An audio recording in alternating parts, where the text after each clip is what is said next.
Welcome back to the Belt Off Podcast. Joining us is guest Michael Stratton Jr., co-host Dylan, and of course me, Nick. We have some fun things to talk about today.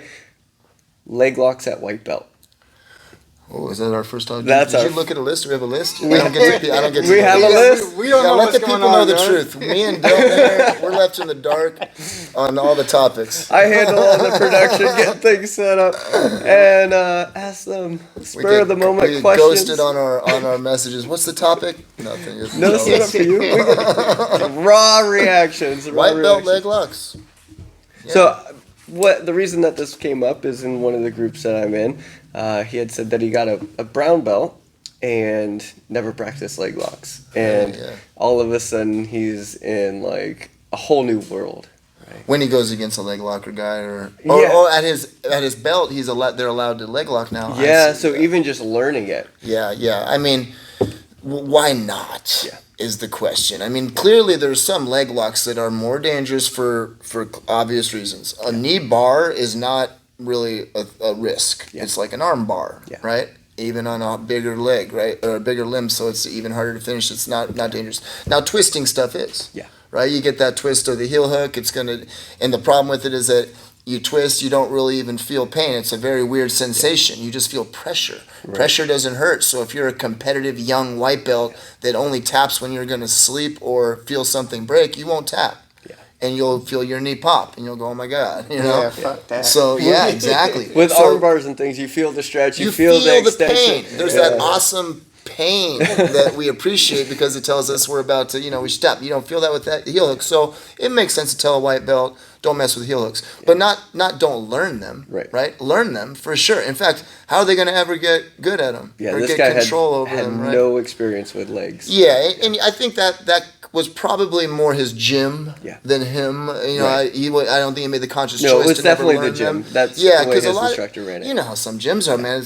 There's that old school Gracie, thing where we don't do leg locks or whatever, and I don't understand that at all. But I do understand why some gyms go by the rules for IBJJF, but still you have to teach them before you're able to do them. I remember not teaching my kids classes, specifically not showing them guillotines until they were yellow belts because that was the rule in IBJJF. And one day one of my kids, he was like a gray belt. He went and dropped in over at Dave Terrell School in NorCal. Got guillotined the life out of him. And he came back to me like, what was that voodoo they were doing to me? And I was like, oh, man. And it just occurred to me like, why am I not teaching these kids guillotines? And that week, I taught guillotines in my kids' classes. And it just makes sense because like what you do is you just say, okay, here's all the jiu-jitsu moves. You're not allowed to do this one. Don't do this one. But you still show them. Yeah, we follow more along the lines of the grappling industry's rules, which reaping, leg locks, just about everything's legal at blue belt. Yeah, that's what I was going to say. Heel hooks, everything? Not heel hooks, but every other leg attack is legal at blue belt. Gi and no gi? Gi and no gi, yeah. Very few, just like heel hooks, you have like the scissor takedown stuff that's illegal. But, sketch. Yeah. Oh, God. But, pretty much across the board, it's legal. And what I find is it's not necessarily the person applying the submission, it's the person that doesn't know the defense. And so they've seen, the UFC or they've seen grappling matches and they... You're referring to like two white belts doing it? Like the alligator rollout, right? Which at the highest level... blow your own knee. At the highest level... you saw BJ Penn do that against Ryan Hall. He turned the wrong way. Man. That's exactly right. So anybody can make that mistake. But as far as with the white belts doing it, it is also the guy doing this up. A white belt with a heel hook is sketchy. But then again, a white belt on a Kimura is sketchy. You ever see a white belt grab a Kimura? And you're like, the biggest... Don't rip it off. Yeah. The most common injury that I see in kids' competitions are Kimuras. They get that hand and they just crank it to the back. Or belly down arm bars. The ref can't see it. They don't know what way the elbows turn. And the belly down elbow or arm bars and the Kimuras, it's because they go right to the head with it, right? They don't like stop and gradually they're like, I got this thing. That goes to show they're all dangerous. All these techniques are dangerous, and I think you specify the ones that are dangerous for a certain reason, and the ones that are dangerous because they don't have the prerequisite of pain.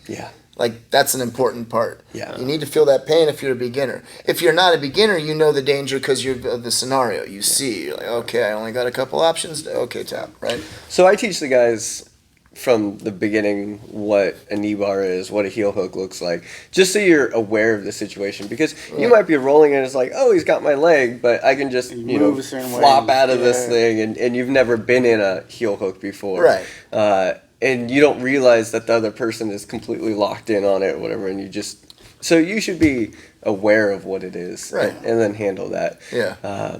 Even if it's, just tapping. Totally. Or staying parallel with the person trying to climb.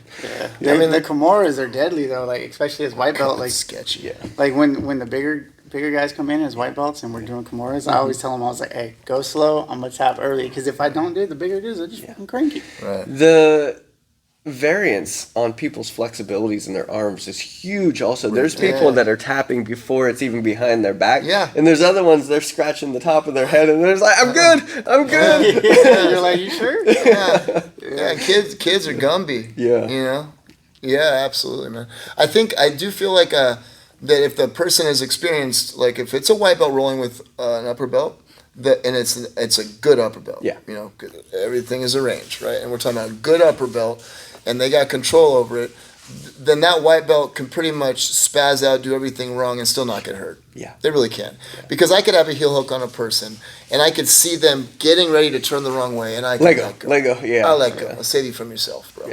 Yeah. Those are interesting moments, because I've had a few of those where I was in on, a leg lock or a knee bar or whatever it is, and rotate a certain way. I'm like, bail. Right. Everything.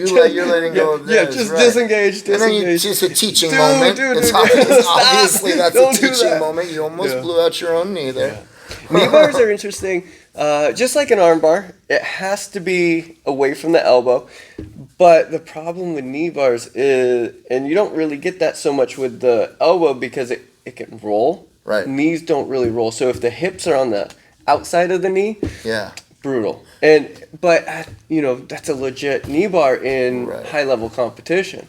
Are you familiar, because I got bad with anatomy, what is the ligament situation going on in our elbows, bro, compared to our knees? We got quite a few really important. In fact, all of them have a C that stands for crucial, right? Anterior crucial ligament, like they're all crucial. What do we got in here, ligament wise? We got the same ones, or no? It's different. Right?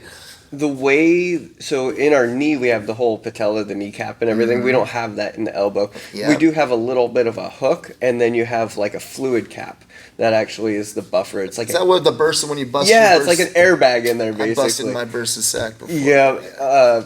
Usually that's what happens when the arm bar when the arm breaks, is it's going against that and it'll burst that sac. Okay. But you can blow out tendons and there's a little bone that actually has a hook on it at the very end, and that's a stopping point also, and that can break off. Okay. And become an issue. But ligament wise, there's a lot more in here to pop. And snap, crackle, kneecaps. pop. Oh, thank you, buddy. So I can see, man. The legs are more sketchy. They're more sketchy to deal with, and it makes sense. You want to tell the white belts to go easy with them, but you gotta show them all the stuff, bro. You can swivel your elbow. You can't swivel your knee so much. That's true. It's weird. I mean, a little bit. The range is so much smaller. Like the hitchhiker. Like you can go all the way to here to here, and I'm not doing that with my leg. No, not at all. Like the hitchhiker escape. You can do that, but you do that. Right. You can't do that with your knee, right? So if it's off to the side, there's no like turning and rolling through. Right. Yeah, I've popped my knee just drilling certain things, dude. Mm-hmm. Oh, I snap, crackle, and pop. Knees are the Getting worst. out of bed, dude. Yeah, Knees are the worst. No doubt, man.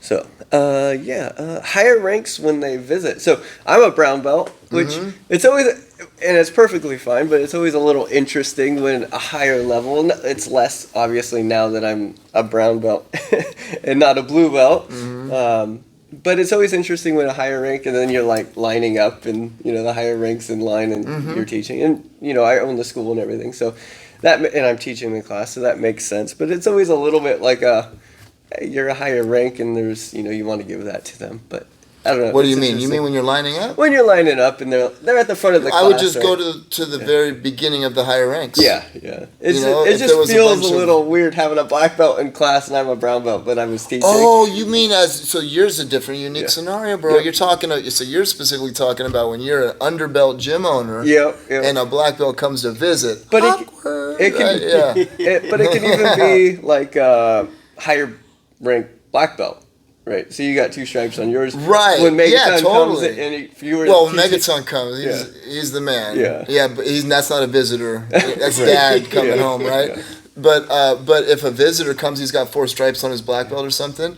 Yeah. I mean, did he come? Did we spar? Was it a sparring class? Was it a technique class? Technique class. So at the end of class, we're lining up to end class, right? He would clearly be at the front of my black belt group, Right. but he wouldn't be in front of me. He didn't teach Right. class. Correct. Right, so Yeah. he ain't gonna go standing on the left side or right side of me because I taught the class. Yeah. And that would be true if I was a brown belt.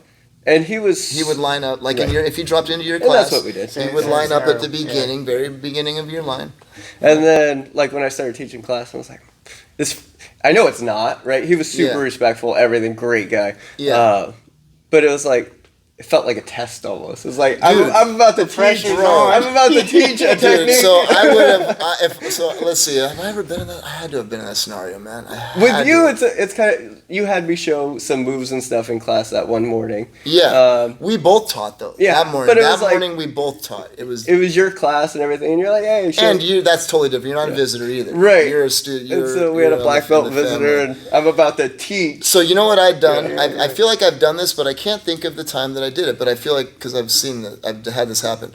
I just be careful what I teach. Yeah. Because I ain't trying to fuck up. Right. Excuse me, Jack. So, I ain't. I don't want to mess that Yeah, up. good point. Right. That's a black belt guy. And I'm like, so if I was gonna let's say I was gonna teach some X guard De La Riva, something that back when I was a brown belt that I wasn't 100% sure Yeah. on, all of a sudden I'm teaching fundamental scissor sweeps because I'm confident that this guy's not gonna find a hole in it. Okay, so here's what happened once. Sean, what's his name? The guy that was in that movie Boondock Saints. Forget his I didn't name. see it. Sean. He's an actor, famous actor. He came by. He's a second degree black belt when he came by. Patrick Flannery. Sean Patrick Flannery. You never heard of that guy? Yeah, Boondock Saints was a real big movie. It was. Was that filmed locally or what? I don't know if it was. I don't think it was filmed locally, but he came by. And he was a second degree black belt, and I wasn't at the time. And I taught a move that I was fired up on because it had been working for me lately, and he fixed it. Nice. I mean, it's good. Right? Yeah. How do you handle that? Yeah. Right? It was humbling. Yeah. It was humbling. But what I did was because he was humble about fixing it too. Yeah. It was something simple. It was a technical stand up from your closed guard, dude. Yeah. So you have your guard closed, you shin shield, Yeah. right? And the way I do it now is how he taught me that day, which was you lean your shin on their lap. Yeah. Right? But I was putting my foot on the mat to get up and essentially relying on the tip of my knee to do the job of a shin shield that wasn't sufficient. And not only that, but there was nothing keeping them strapped to the ground. Right? So I taught it in class. He watched me. He drilled it with his buddy or his partner in class the way he knew how to do it. And I saw and I was like, that looked different. And it looked better. Right? So I walked up to him and I go, so you're leaning on his lap. And he goes, yeah. And I was like, okay, time it up, everybody. Saw a little detail here from our visitor, a real good one. And yeah, I've taught it different ever since. And that's happened to me too with Jack. When Jack first started, I was a black belt, he was a brown belt. I remember teaching something in class, and these guys are humble. Yeah. These dudes are so humble. They're not going to say, excuse me, coach, while I'm teaching it, right? So they'll let me teach it, and I remember looking over at Jack, and he was doing it ever so slightly differently with a slightly different grip, and I think it was like taking out the trash on like an X guard, take out the trash. And I remember watching how he did it, and my heart kind of sunk because I was like, oh, I gotta eat crow now. That humbling. It's good though. It's good. It's good. I don't mind, and I've acquired a taste for crow. And you'll never forget love that the technique. taste of it. I don't mind. I can say I was wrong. I don't care. So I did, right? I walked over. I made sure I understand how he was doing it. And I was like, I see what you're doing there differently. Time it up. Right. And then I even had Jack show it that day. I was like, show that, dude. Yeah. You know, yeah. I would always just make sure that I had like my A game to teach if the black belt visited. But if I did mess up, yeah, hopefully they're cool enough to tell you humbly. Yeah, we were working mount to half guard, and then from there we did, a duck under going out the side, and then we also did, from that we went into a rolling bow and arrow choke, and that was one that I actually gave him a little bit of advice on, because when he was rolling through, and a lot of people when they would roll through, they were ending up on the hips, not trying to catch that far top side arm, like in the crucifix position. And so it took me a moment to like figure out what was happening, and they were trying to roll under the shoulder instead of like the students. Yeah. They were trying to roll under the shoulder, and then they were ending up on the hip rather than rolling towards the leg almost and getting the hips up towards. And you're doing the bow and arrow from turtle, like they're turtled up, and you're going for the bow and arrow. Yeah. Okay. Which was cool, and then just a technical get up out of bottom half, framing and that sort of thing. But and that was what you were planning on teaching before he got there, right? So you didn't. We were working on it all week. You didn't feel the need to change it up because No. of the black belt, so you were confident enough in it. Yeah, that's good. That's pretty much all I would do. Jack's interesting though, because he was a brown belt when I started there, and he was a brown belt for a while.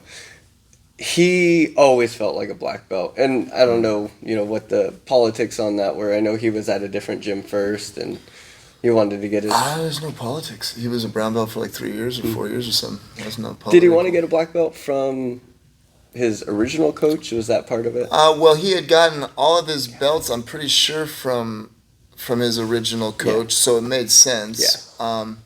Yeah, but I don't think it was anything. No, I don't think it was anything politics at all. It was just he was a brown belt for like 3 or 4 years, like he should be. Then he got his black belt. Now, as far as feeling like a black belt when he was a brown belt, yeah, I agree. Yeah. I mean, when did he come to you? Oh gosh, man, I'm the worst with time, dude. At what I'm the rank, worst though? with What time. belt? Oh, he was a brown belt. Oh, okay. Yeah, Nice. yeah. Did you give him the black belt? No, Okay. his the coach that he came from in Sebastopol did. Oh, okay. Yeah, came by, visited, surprised him, gave him his black belt. Yeah, that was fun. That was super cool. Super cool. To see. He, but yeah, he definitely felt like a black belt. That's one of those ones you're like, man, why isn't this guy? You know. I don't. You don't ever. I don't ever. He looks wonder really that, good bro. every time I've been. Yeah, there. see, that's the thing, dude. You don't know. You people are their belt because they're their belt. Yeah. Yeah, there isn't a rolling and saying like, oh, is there something up? Is it politics, or is it why is this guy still? I wasn't trying to be negative on the politics. I was just like, or just finding a reason that he's not a black belt yet. There is no reason. Yeah, he's just not a black belt. Just not a black belt. Yeah. And if I think what it is that we get to basically treating ourselves like everybody's measuring stick. You know? Yeah. So you say, I felt a black belt. Why aren't you up? You should be. Is there a reason? I don't get to make that call. I don't get to make that call. Does anybody know? And everybody's thinking, no, you just you felt a black belt, right? You know, yeah. It's just he I think it was 3.5, 4 years, which is like perfect, right? If you think about it, to be for how long you're going to be a brown belt. But the way he trained, dude, was not equivalent to a normal guy training 3.5, 4 years. Yeah. Jack trains like an addict. Yes, he is an addict. It's what an amazing thing to be addicted to, right? Yep. The guy is, I've never known a person to train like him, with the exception of like Alex, who came on our team like I say recently, he's been on the team for like 6 years now or something, but he also trains like Jack, right? There's a few, but those are rare. Yeah. Rare. Yeah, his detail in every little piece, he's looking to improve, and you can tell just by his warm-ups and stuff that he's looking to get the most out of everything. Yeah. When you do his the warm-ups are rough. Jack's warm-up? Yeah. It ain't a warm-up. It's not warm-up. Inverting and it ain't a warm-up. That's silly to call that a warm-up. You gotta sit. You see, buddy? That's conditioning. Yeah. Right? Yeah. Sometimes I'll say that to the kids' classes when we're like 10 minutes into our warm-up. I'll be like, I know you're warm. We're conditioning. Yeah. That actually leads me into one of our other topics is, do you believe that your jiu-jitsu class should be technique and driven, and you should spend the whole hour and a half on technique and rolling? Or do you think that the jiu-jitsu class is also a fitness class? So there's places that I've been where, they'll spend 20 minutes on the warm-up, and it's basically a mini conditioning class, and then they'll go into the technique. Or is that on the person to do their own fitness and show up for jiu-jitsu to do jiu-jitsu? Well, it's not on the person at all, because the person don't get to choose. They're showing up to class, right? So they're showing up to class, so it's the coach is choosing. So that guarantees that, you're going to do what your coach tells you to do. Your jiu-jitsu practitioner is making you do, or coach is making you do the fitness. Right. Or are they paying you to teach them jiu-jitsu? Oh, I see. Are they getting what they should get? Should you show up and do a full hour of jiu-jitsu, or should you show up? I mean, I feel like if you show up to a gym, man, and you say, okay, I want to learn this martial arts jiu-jitsu stuff, and the black belt's like, all right, sign you up. This is what you gotta do, and then you go, I didn't come here for that. That's so arrogant to me. It's like I might go to a school who I walk in and they say, we don't warm up.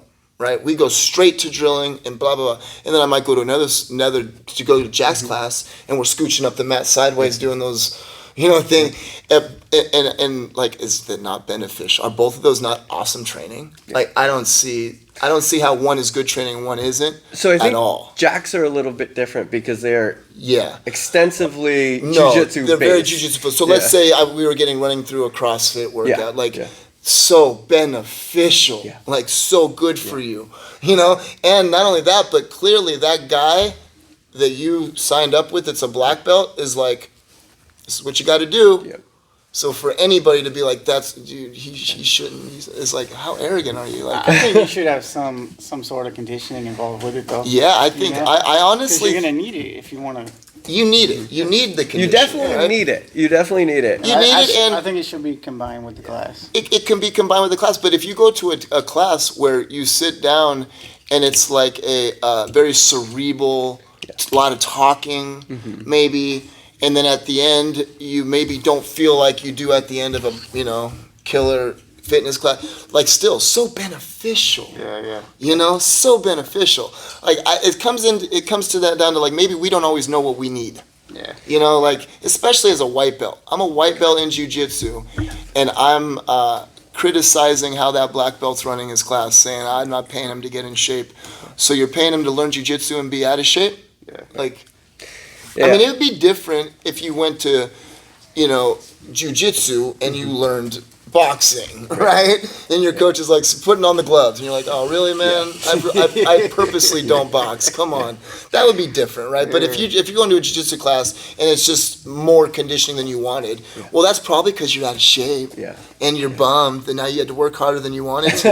And it's a good class, good training. I feel like that's the best feeling, though, when at the end of the class, you feel like you got that level of conditioning and you got the knowledge and the technique as well. That's when I go out of his class feeling good. Dude, if I'm getting close to the end of class, because I don't necessarily choose what I'm going to do as far as if I'm going to talk a lot, if I'm going to talk a little, I don't decide that before. So happens. if it turns into one of those classes where I realize I've been rambling, like, I'll turn it up at the end because I want them to leave. I want them, You want them to be sweating. I want them to leave sweating. I want to hear them breathing hard.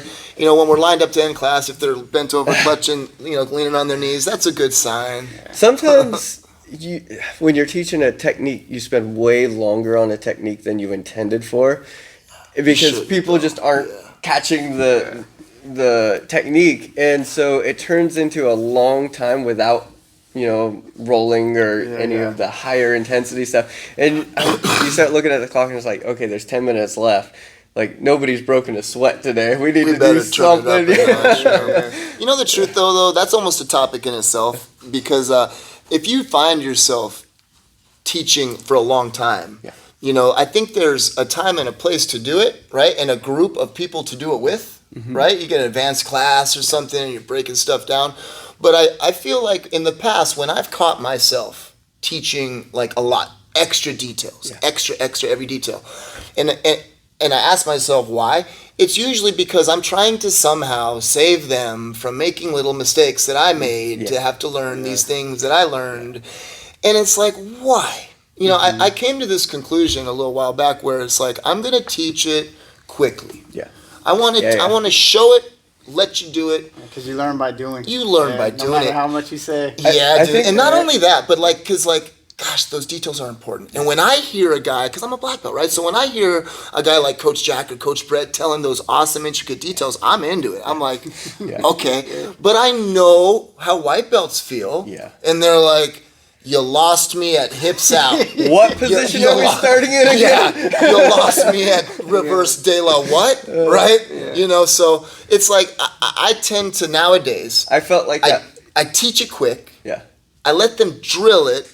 I know there's going to be some overall common mistakes that are made with this move, you know, and so I'll address those, you know, but for the most part, I want to get to the positional training, not even the drilling part. I want to get to the training because where do you think these advanced dudes figured out that those details are necessary? Yeah. In the Trial and error. sparring. Yeah. It was in the sparring that they realized if you don't pinch this knee really tight the whole time, you know, so you'll be explaining that while you're showing it to a guy who's never done the move in his life, emphasizing this pinch, And he can't even. and you don't know why. Yeah. You know, it's like let him do it wrong, let him fail, Yeah. let the guy's arm slip out, and then tell him pinch, bro. Yeah. You know, I found myself doing that a lot too when I first started. It was like I have so much information that I want to give you. I have so many, you know, techniques and everything that we could go from here, and you know, all of a sudden I've shown 6 techniques in that class, and I'm like, oh no, I just messed up. Where I mean, pause here and take care of that fucking fly. Get him, buddy. I almost bought you a If he fly lands swatter. on me, just fucking go for it. It's bro. I'll because we've had sacrifice. decent weather. Is it on me? Go for it, bro. I missed it. I didn't even know where it was. I thought it was on my head. I was like, But, no, I leave the windows open for the evening class. Yeah. Fucking come in. okay. It's gone. Didn't say. But And he'll be right back. Right back when we start.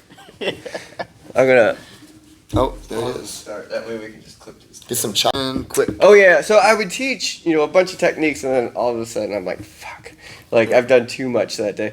And now, yeah, the way that I do it is like bulletin points when I first show a new technique that most people aren't familiar with. Right. Hand here, go, and then I'll let them do it for like 5 minutes. Yeah. And then come back in. Right. And then now add this detail, slide your hand up. Right. And I feel like that is a way more productive way of teaching. Yeah. Because if I spend 5 minutes explaining the technique, they're still going to make those They are. exact same. They are. That's what I found. Yeah. That's what I found. You're just like you wasted the time. Yeah. So- And so just bring them back in, spend 30 seconds on that grip change. Totally. Yeah. Or don't even bring them back in. Say right here. I knew all y'all were Yeah. gonna make that mistake. Yeah. So yeah, totally. And it's funny like that. Because class time's valuable, bro. It's super valuable. You know? And that's what I was going on with the, do you Yeah. spend all that hour? makes sense. I get what you were asking. All that. hour. I get because I've heard that complaint before. Yeah. So I'm kind of glad you asked that because every time I hear that complaint, I always think that same thing. It's like, man, what do you had an expectation for that class? Yeah.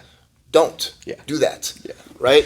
Unmet expectations is how you get mad Where and I- frustrated. Don't even have an expectation. Where there was classes that I would show up to sometimes, not at your place, that I would show up to and it'd be 45 minutes of conditioning. Right. And we wouldn't do basically any jiu-jitsu that day. Right. And it's just like, It's good for you though, bro. You ate your veggies. it is. So the way, but you're like, I got, say you have 2 hours of jiu-jitsu class per week. Yeah. I can do push-ups at home.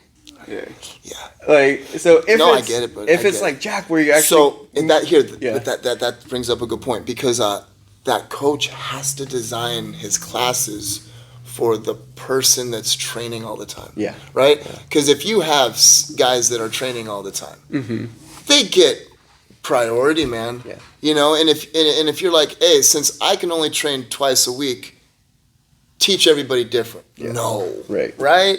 The way that I do it here is we have a 30-minute fitness program, and then it goes right into class. So it's before class. Yeah, so you can do the half an hour of the fitness class, and then we roll right into Makes sense. jiu-jitsu technique. Yeah. And so, if you're running late, you can hop into the middle of the fitness class, whatever. It's no problem. But that's basically your warm-up for jiu-jitsu, and that's how I tell people. I'm like, it's different class, but show up for that half an hour fitness class because we roll right into jiu-jitsu. We're not going to take our time warming up and everything. It's a good idea. If you show up late and you don't want to do the fitness class, go warm up in the corner. We're starting on time and we're going as soon as that bell hits. Yeah, I've experienced all of them from like there's no warm up at all to the full structured long warm up, and I think that they all have their benefits, dude. No, they definitely do. It's style. It is. What works for you. Yep, I actually added stuff that I took out at one point because I realized those warm-up movements that are like, yawning, boring, are important, man. Yeah. You know, and there was one point where I was like, my adults suck at UPAs and bridge escapes, man. Yeah. Why are you guys so bad at UPAs and bridge escapes? And I remember stopping and making my class UPA and bridge escape, grown-ups, right? Yep. And being like, this is terrible. I need to change my warm-up. I need to give you guys my kids' class warm-up, man. Because my kids' class warm-up is just chock full of all those basic movements. Front roll, back roll, break fall, technical stand-up, shrimp, all that stuff. All the movements that later on, when you're doing the actual technique, you're like, oh, I know how to do this. And those are the ones that, because they're kids' class moves and because grown-ups don't pay to do that, right? It's like, we skip them. Yeah. We get right into the cool stuff. You want to use a triangle choke? All right, let's do that, right? And it's like, dude, you need to shrimp. You need to duck walk across that mat is what you need to do. Our fitness class has a lot of that in it. Yeah. It's functional movement, really, and so there's a lot of functional movement in jiu-jitsu. Sit-outs and all that sort of thing. Yep. Does it matter if this is two-part. If you have a fitness coach or somebody who's trying to get you fit, strong, whether it be diet, that sort of thing, should they be fat and obese? That's interesting. Should your instructor... Not jiu-jitsu, fitness or diet. Well, even, I mean, you could just use the same argument with We'll get there. We'll get there. It's like, come on, what are you doing, bud? I mean, should your chef be skinny? I don't know. Right? I mean, here's the thing, dude. I'm not trying to be virtuous here. Because I judge sometimes, right? But I'm not going to judge that guy if he knows what he's talking about. Right. I'm going to judge him if you don't know what he's talking about. Yeah. Right? You could have had a prime, bro. Mm-hmm. You could have had your day. Yeah. You might have your picture on the wall where I'm like, is that your brother? I don't even look like you, bro. Where you're like, that's what I use. Okay, whatever. Like, so I'm not going to judge how you look if that's the situation. But if you don't know what you're talking about, and you look really good and in shape, I'm more likely to bounce than if you know what you're talking about, but you're clearly out of shape, right? Yeah. Do you know what you're talking about? So you're meaning the coach being out of shape? Yeah. The fitness instructor, the practitioner right? is a different thing. Everyone starts. Oh yeah, everybody's. But your instructor, your coach, should it matter if they're obese or way overweight? If you're judgmental about that, it should matter if they don't know what they're talking about. Yeah. I feel it goes both ways a little bit though, because like for instance, trying to be a fitness coach, I feel you need to be leading by example too. Yeah, totally. So if you're overweight and obese and you're trying to tell somebody how to eat right, I feel like it's almost hypocritical. A little bit, that's how I feel. So here's the thing: is that what you're wanting a leader? Or you just want somebody to show you how to eat right, or show you how to get in shape? Like, it's a very open question. Yeah, you can take it because I agree with what you just said 100%. If you are leading, if you're a leader, if I got a team, I'm leading by example, right? Now, if I'm a personal trainer, I don't consider that a leader. I consider that you're showing me how to do something, right? But you're not leading me into battle or nothing. I feel like it's different. But like as a parent, I'm a leader. I don't tell my kids, to train jiu-jitsu and then not, right? Like I do what I tell them to do. If I'm gonna, that's why my cheat days end up their freaking cheat days. Daddy slips up and gets some bad food, and it's like, guess what? You guys are lucky here. Like I slip, you fall. Yeah, because I get that. We're a team. I'm leading them by example. That makes sense, right? But yeah, I don't know. It depends. If you view your personal trainer as like. No, he's leading me into fitness. Okay, then I can see you thinking that way then. Yeah. Like they better be in shape. I think we all have judgments when we meet somebody or go to do what they do, and if they've done it, they're leading by example, it says a little bit more about themselves. Now, obviously, if they've had injuries and that sort of thing, it's a different story. Right. But if I show up to a fitness class and The instructors. Just picture the instructor all out of shape. It's like, so there's a local. It's not a good look, bro. Let's be real. That's not a good look. There's a local place, and the advertisements were that they can get you in shape. Fucking thing. That they can get you in shape with 20-minute exercise per week. And one 20-minute? One 20-minute exercise per week. And it's a small print. It's an asterisk. The instructor is obese. He should do the 120-minute workout a week, right? And so that kind of inspired. How are you gonna have trust with that? Yeah, I know. It's one your. See, that sounds like both the things. Your claim is just insane, right? That's the problem. It's impossible. An insane claim. And then they're obese. If they were like, super fit and everything, they're telling you that, you might believe them a little bit more, but it's still not. That pretty much goes exactly to what I said. When I said if they know what they're talking about and they're obese, it's okay. 20-minute workout once a week sounds like you don't know what you're talking about. Combined with you're not in shape. Right. Come on, you're not getting much business. Now, so I posted this on one of the jiu-jitsu forums, and most people said that their fitness instructor should be in shape. Yeah. But I also asked if their jiu-jitsu instructor should be in shape, and almost 100% said we don't care how fat they are as long as their technique's good. Yeah. Yeah, I mean, and I just don't see how it's any different for a personal trainer, because what he's doing is he's showing me good form on a deadlift, hypothetically, right? Yeah. He's showing me, so your technique, right? Yeah. I don't care what he looks like as long as his technique is good, right? It just totally makes sense to me the same way. Definitely. Now I think it falls back. That's why I feel like it kind of goes both ways a little bit. Yeah. Is he your mentor, bro? Is he, or like, I don't know. Is he who you're striving to be? Is he your leader? Because when I'm a member of a team, right? Megaton is the leader. I strive to be like that guy. Exactly. I want to be like that guy. He's a true leader. Like, I could only hope to be doing what he's doing when I'm at that age and all that stuff. Yeah. Right? Now, I wouldn't view if I all of a sudden decide I want to get in shape and I go to Brett and I say, hey, pay me for, or I pay him for some personal training. I don't view him as my leader. I view him as, my buddy teaching me some stuff. Now, if let's say Brett was out of shape, I'd still go to him because he still knows good form, right? He still could teach me how to deadlift. He can still, even if he hasn't done it in a while, even though that dude will literally never get out of shape. He is the king of consistency. You at all, or what? What's that? Would it hesitate you from going to him at all if he was out of shape? Now, did I just meet him and he was out of shape, and for the first time I'm meeting him? Because you know him. Yeah, there's the part where you can't get by judgment. You can't get by it. Yeah. Right? You can't get by that judgment, and it's not mean. Like, it would be silly to say, I don't judge people like that. It's bullshit. Come on. We all do. Dude, if you go into it, So I think it would be a matter of like let's say I was the out of shape guy, well past my prime, and I'm a personal trainer. Yeah. I know what I look like. Yeah. I have mirrors. Yeah. Okay, so I probably set up my little gym area to be leading with my past. All right, so when they walk in, they see pictures of me, and then I walk around the corner like, I know, but that's what I can do for you. Let's go, right? With Brett, if he got fat, I know him I know what he can do. I know what he's good at. So I still trust him. I think it adds a bigger challenge if you're the guy that's out of shape, for sure. But for the person that's just seeking the help, just if they're qualified, they're qualified. Qualification makes a big difference. Big time. I don't know, if I walk into a place and the instructor that's trying to teach me fitness is big, you can't help but judge, and I'm not even mad at you for that, bro, because I would too.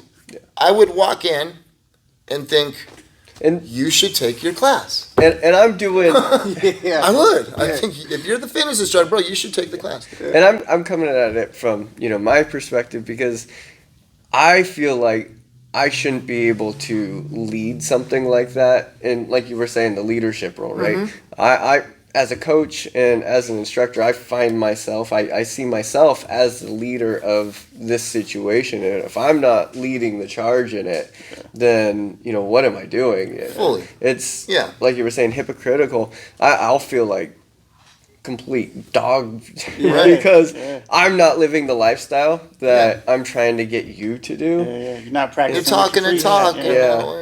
or preaching. You're preaching a sermon and you're not following it. You know, when we started the fitness program and everything, I did it for 3 months by myself before I even, you know, brought it to anyone. I was like, I want to see results for me before I bring this to anyone else. Yeah. And I started seeing like crazy good results. And I was like, all right, no, this is legit. It's proven. And then, you know, in the months that we've actually had the fitness program, a lot of people have had the same results, you know, core stability and the fitness levels going through the roof, weight loss going through the roof. And I'm like, all right, we got a tried and true package rather than, you know, just starting a fitness program and being like, hey, you do that. You do that and you'll get there. And I'm over here, you know, eating. That's why I was hesitant to start mine because I'm not where I want to be physically yet. Like my journey's not complete. So that's how I felt. I was like, I'm going to wait to do it until I've reached where I want to be. Yeah.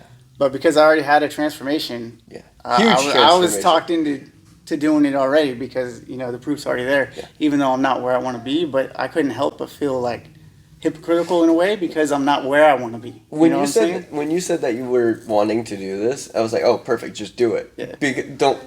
Just do it because he lost over 100 pounds. Yeah. Like that's enough to start. Yeah, that's a qualification. And he's been. But for me, I feel like I need to be able to take off my shirt and be fucking ripped. You know, and so that's the dilemma I was having. But that's not really what you're selling. Yeah, no, it's just weight loss. Yeah, but still, I felt like from that point of view, your point of view, like hypocritical if I didn't fit the part. Yeah. You know, so that was a hard little hump for me to get over. Mm-hmm. So I mean, I'm not done. I'm still trying to go down, but that was big for me. So I definitely understand what you're saying, you know, for sure. Yeah. So what do you got going on at Esteem? Anything coming up? Oh, are you gonna do the fundraiser for the? Oh, we got it. Yeah. Well, we have a potential to get the mats another way, right? Okay. That popped up. So let's see if that works. Nice. And if it doesn't, and it might work where we have to do both. Yeah. Right, where we use this other way, and if the other way ends up being a loan instead of a donation, then we could use the clinic to pay it off. But yeah, we might combine the two. I still think you should do it. But yeah, either way I should, right? Yeah. I've been kind of itching to teach MMA anyway.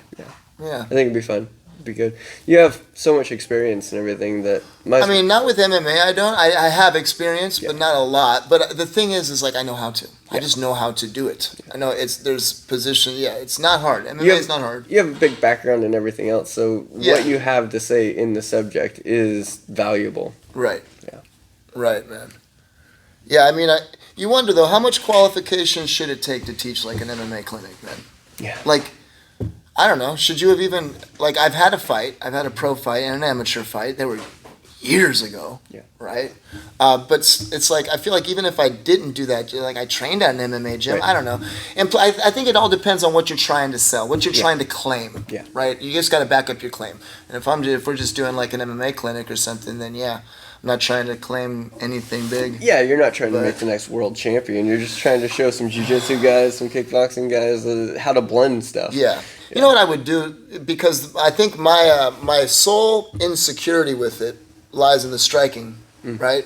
So what I would do is I would just specify what it is, which is it's MMA from a grappler's perspective. Yeah. That's what it is. Which is how you went into those fights. That's what I did when I fought. Yeah. Anytime I fought, that was what I did. So that's what it would be. It would be like grappler's perspective on MMA, and but for kids for sure. I want to teach it to kids, man. Yeah. I want to pack it in there with a bunch of kids, teach them all how to fight.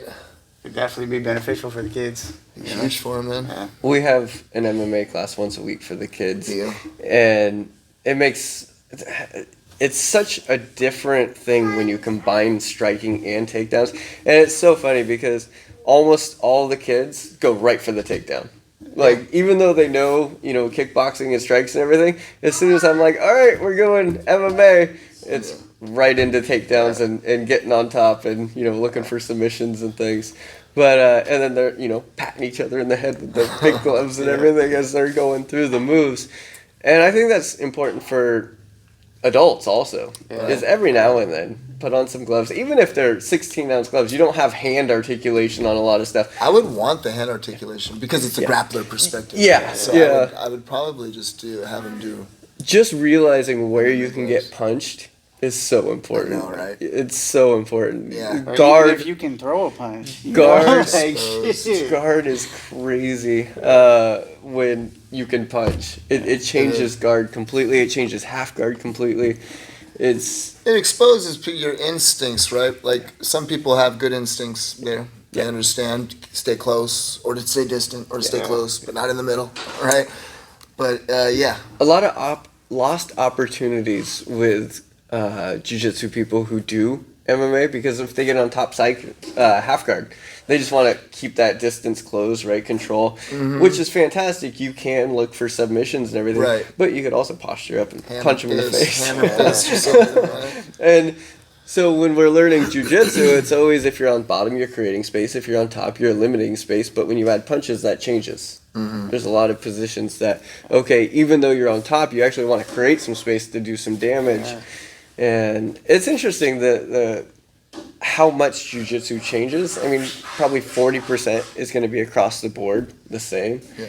But 60% of it is different. I mean, I'm not sure what the numbers would be, but I know that you'd have to throw out, I don't know, 60-40 or whatever, but you'd have to throw out a lot of stuff. I mean, when you're getting punched in the face, I know it's going to narrow down my arsenal quite a bit, bro. For sure, yeah. I mean, you're thinking double leg.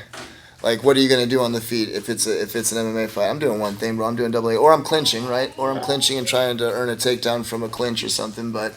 Yeah, it's us closing the distance, staying all the way away or completely closing it. Yeah. Do you have one for adults too, or just the kids? Every now and then we'll do it.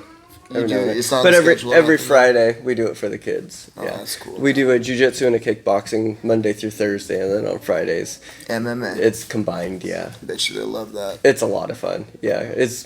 I teach a couple techniques and stuff, but it's really just, coaching them along. Because they've done the kickboxing, they've done jiu-jitsu. Right. And so it's just like, oh, right here, posture up. Give them some taps. Yeah, it's good. They find out what works in the jiu-jitsu that does, like in MMA, what works from it, and what doesn't work from kickboxing, and vice versa, right? Like, because, like, your stance has got to change. Yeah. It can't be a straight jiu-jitsu stance. Yeah. It can't be.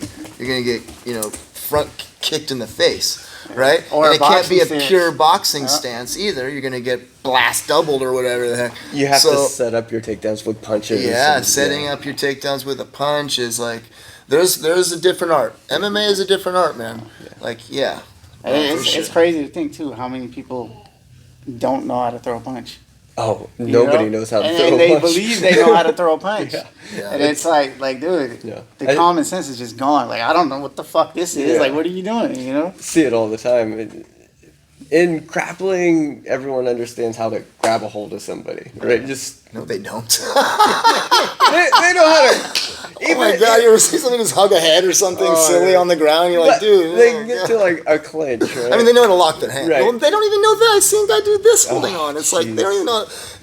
You're very nice, bro. Okay. You give people the benefit of the doubt. That's very nice. But I don't think they do. You're right. Thinking about it, you're right.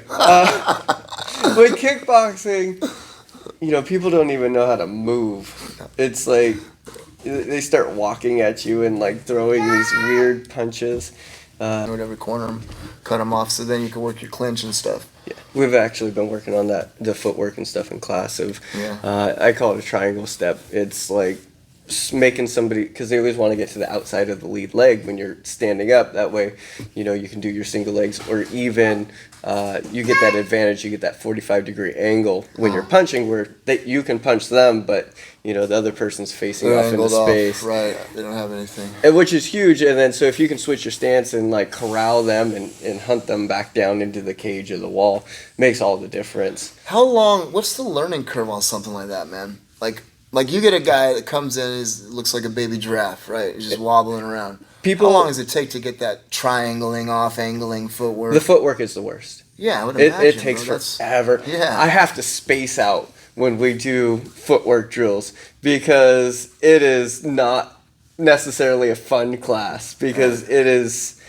That was one of those classes that we were doing footwork, and it's like, all right, at the very end, I'm like, all right, we need to do something to get our exercise up because we have been staring at our feet for the last 45 minutes. Y'all didn't get that as quick as I hoped you would get it. Yeah. But it's your vegetables, right? You have to do it. You have to do it. Yeah, eating the veggies. Yeah. But What's up, buddy? he's being a little bit of a pain today. Being a 3-year-old, how was it? Two and a half. Being a 2.5-year-old.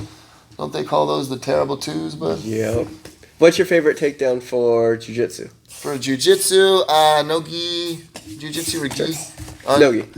I mean, nowadays, low single, right? Because it's less impact on my neck. Yeah. My neck hurts nowadays, so my blast doubles, I don't do them with my head off to the side, like you're taught. I do them with my head up right, boom, in the middle. So there's some compression on my neck. Every time I shoot in, I'll feel a little compression. So that hurts. That used to be my go-to. That would have been my answer for years, all my life. But now I gotta be honest, it's like low single stuff. I'm trying to find my next thing because my knees have just completely messed up. Because I would shoot in for doubles and climb from there, or try to shoot from there. But I can't do that anymore. So what I found is I've been going for the head a lot, just trying to break posture. Just heavy on the head?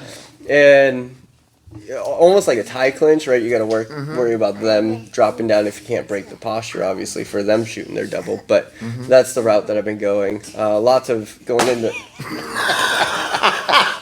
I saw that coming. I didn't even see it. He eclipsed him. It just came over the top. He didn't sleep last night. He slept for like 2 hours last night. He wouldn't take a nap this morning. It's been insane. Anyway, but trying to break the posture down because I can't just drop. I can't. What are you doing? What does he need? He said sorry. I think he said he's tired. Oh, that's honest. That's pretty honest, bro. You say I'm tired. Papa. Alright, well, we can wrap up. We've covered a lot. We'll have to cut some of this back. Hold on, Jack. He almost made it. How long did he make it? Like 30 minutes? It's not bad. I think we've been going for more than that. But... Yeah, hold on, let me finish, okay? We got a lot of editing to do in this one. It's only posted tomorrow. Oh, man. But I've been working on controlling the neck and trying to break posture down, trying to get into, guillotines or darces, that sort of thing. But my knees, because Why aren't you pulling guard? Pull guard, bro. You're a little guy. No-gi? Yeah. No-gi? Yeah, Just grab little guy, 2 hands on one and pull guard? You don't know how to pull guard in no-gi? You're acting like you don't know. You're like, Grab no-gi? the neck and No, you got the wrist, bro. Yeah, Literally that's just one, that's what I was talking about, yeah. Why don't you pull guard, bro? You're a guard puller. You're a guard puller. So what, you become a wrestler in no-gi, you're saying? You're not a wrestler, bro. I don't like... You're not a wrestler. I don't like takedowns at all. You're not a wrestler, bro. You don't wrestle. Like, I've done stand-up with you. You don't wrestle. Not against you. Well, no, you try. You shoot in. You've shot in on me, bro. But you should be pulling guard. Okay. You're a guard puller. You're a 140-pound dude, right? Yeah. You're a guard puller. Yeah, man. I mean, unless, of course, now, don't get me wrong. If you were a 140-pound dude who's like, I wrestled all my life and in college, okay, then you're a wrestler. Yeah. I don't care how much you weigh. Wrestlers are wrestlers. But if you're like, no, I never wrestled ever at all. I like it, though. At all. I love it. That's good. Do it more then. Yeah. Do it more and get really good at it then, bro. Because wrestling is awesome, don't get me wrong. But if you don't have that background and you're just a 140-pound dude, you need to be pulling guard. Yeah. Would you still focus on learning the takedowns or just focus on pulling Absolutely. guard? It's like we were talking about with white belts and yellow belts, right? Yeah, you still teach them. You're still learning. You still drill. You want to get good at it. But you're doing Game plan should jiu-jitsu. be You're pulling doing guard. Brazilian jiu-jitsu, bro. That's what Brazilian jiu-jitsu is. Yeah. Brazilian jiu-jitsu is awesome because it's the only grappling art in the world that turns being on your back into an offense. Right. No other one does. All the other ones, it's how you lose. Right. You get pinned, smack the mat, right? You're over. It's like... There's a guy on YouTube, and he... super nice, but he challenges people, for $300 to try to tap him out in 3 minutes. But he's also got an MMA one where knock me out, right, in 3 minutes. Wow. And so what he does, Balls. he puts gloves on them, and he doesn't wear gloves or anything. But yeah, he's like, knock me out. But random people, like Venice It's Beach. less balls if it's random people. Is it like just dudes on the street? On the street, yeah. Oh, I thought he was going in like gyms or something. He's going to like Venice Beach where like they're on the bars and the slack ropes and all that sort of thing. Okay. Yeah. And he's challenging people that way. But yeah, he pulls guard basically every time. He's a purple belt at a 10th planet. He pulls guard, gets his feet up into the way, and then grabs ankles and trips them. If you're good at jiu-jitsu, bro, you can pull guard. Yeah. In a fight, in a street fight, you can pull guard. They can't knock him out because they got to get through his legs, and obviously he's going to entangle and bring him down. Yeah. Bro, you're a brown belt in Brazilian Jiu-Jitsu, Nick Johnson. You need to be pulling guard, dude, and getting lights out But takedowns feel so good. You can do takedowns, bro, but like, honest to God, dude, when me and you shake hands to go and you try to do that heavy on my head shit and shoot it on me, it's funny, dude. Why don't you pull guard? Oh, that's painful. No, that's pull guard. Well, it's silly, bro. It's silly to me that you're like, okay, 175-pound coach with a shitload of wrestling experience, black belt, you know what I'm going to do? I'm going to go snap him down and shoot in. No, you're not, dude. You're going to pull guard on me right away. Yeah. And you're going to get to the best spot you can, and you're going to start working jiu-jitsu, dude. Yeah. Shoulder gets good, I'll be doing right? That just makes sense, dude. I want pull guard. I feel like I like it. I think that philosophy right there has like hindered my performance in jiu-jitsu a lot over the years because I like certain things and like I get stuck on them. Like the idea of being a big wrestler. it's just it's like me liking pulling guard. I'm like all for it now. I'm like, that's funny, bro. Forget about takedown. But you're exactly right. That's what it is. You like the idea of it, right? You know. And I think I've done that with things too. Man. But that could also help you though, because like I remember when I liked the idea of standing passing instead of knee pressure smashy passing all the time, and it ended up opening my game up. So it's good. Keep doing it. Right. But at the same time, like do what I'm good at. And do jiu-jitsu. Like you're getting a brown belt in Brazilian jiu-jitsu, right? So that's what you should be displaying. Don't go display your wrestling. Go display your jiu-jitsu. Yeah, man. There's a reason why 140-pound dudes are beasts in jiu-jitsu. That they're like, there's no. I know you get injuries and stuff going with them big boys and stuff, so you don't like to. But trust me, bro. You're gonna eventually. Just like they're not gonna be able to pass your guard. They're not gonna hurt you no more. Like you'll avoid injuries and everything. Like I swear. Just focus on it more. Focus on pulling guard and blocking and all that. And being the little guy will not be a problem, bro. It won't be a problem. There's too many absolute monsters out there that are little dudes 100%, that pull guard and just smoke people. That's gonna be you. Right? I have been playing a whole lot more open guard. Ever since starting at Esteem. When everyone's super good at the knee slice pass. Yeah. And so just open guard. Open guard. And my open guard did definitely get a lot better. I've been working on it. Because you have to stop their knee slice, right? Because open guard is when I would knee slice. Yeah. So that's what you're talking about? Like, cause so instead of waiting for the guard to pop, switching to an open guard. So basically, they're not opening my guard. I'm opening my guard. Is what you're saying? Yeah. Okay. Beating them to the punch on. But it was already open, right? Because if it was closed, it was open before you closed it. So closed guard, I like. I really like the. Yep. I really like the cross collar armbar. That sort of setup. Fundamentals. Me too. Yeah. But guard gets passed, right? Especially with bigger guys, it's hard to keep the. You can't just brush past guard gets passed, bro. Guard gets open, I guess. Guard gets open. Guard gets open. That happens. And so I play a lot of open guard. Yeah. Okay. Yeah. No, that's good. Work your open guard for sure. What was it? There was something specific that you and I were talking about last time we trained, right? Oh, lasso. Yeah, I've been working a lot on that. Good, bro. Yeah, I knew there was something I was going to have to found a fun little bicep slicer for when you don't get the sweep. That's just brutal. Well, your lasso guard is essentially a bicep slicer. You have I've been hitting it on a lot of people. If you roll under, and you can reach up, cup right here. I bring them down. So I go for like the sweep, and then they want to like go side control, right? They want to go to side So control. I swivel. Oh, yeah, and they're bicep slicing themselves. And so I encourage them down into my spider web. Welcome, right. Yeah, because it's essentially an inverted position to where if you just swept them and you kept it and hugged them, it's the same thing, except they're on top. I show the sweep, and then that far side arm comes in, so you have a straight arm lock there. And then because they're basing or whatever, then I right? take the left hand around and just pull them in, and then just the extension of the leg. There's a fun. That shit's brutal. I've hit it It hurts. 10 times. You got it on me. That shit. Is that one? What's the rules? Oh yeah, because that's a good one. But I think they don't let certain people do it, right? Or I think do blue they? belt. Everybody could do. I think blue belt and up for biceps. Okay. I mean, IBJ. I don't really follow IBJ. Okay, yeah, I'm not sure. Yeah. I remember one time thought they were illegal, and then I got stuck in one. And I'm looking up at the referee, and he don't care, so I'm like, I guess they're allowed. That happens a lot at grappling industries. Does it? It'll be people coming in from IBJJF. Yeah. It'll be like a blue belt. Yeah. And they'll reap the leg. And looking at the referee, the black belt coach that's sitting in their corner is like, "That's a reap! That's a reap! That's a reap!" The coach don't even know. Yeah, and I'm like, "No, it's good. He's good. Keep reaping." Yeah.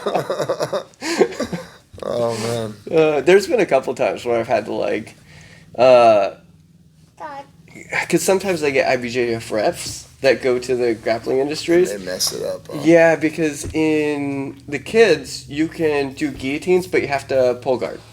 You have to pull guard. Yeah, so if you can't do a standing guillotine. Oh, okay, gotcha. So once they latch onto the head, they have to pull guard immediately. Okay. The other one that we actually flipped a loss to a win on was one of our kids got a triangle and was pulling on the head. In IBJJF, is that allowed? IBJJF, you're not allowed to pull on the head. No, you're not. They call it a neck crank. Grappling industries, you are allowed. Good. Yeah. That's how I finish them, man. Yeah. That's how I teach people to finish them. That's good. Well, this has been another episode of the Belt Off Podcast. We'll see you in the next one.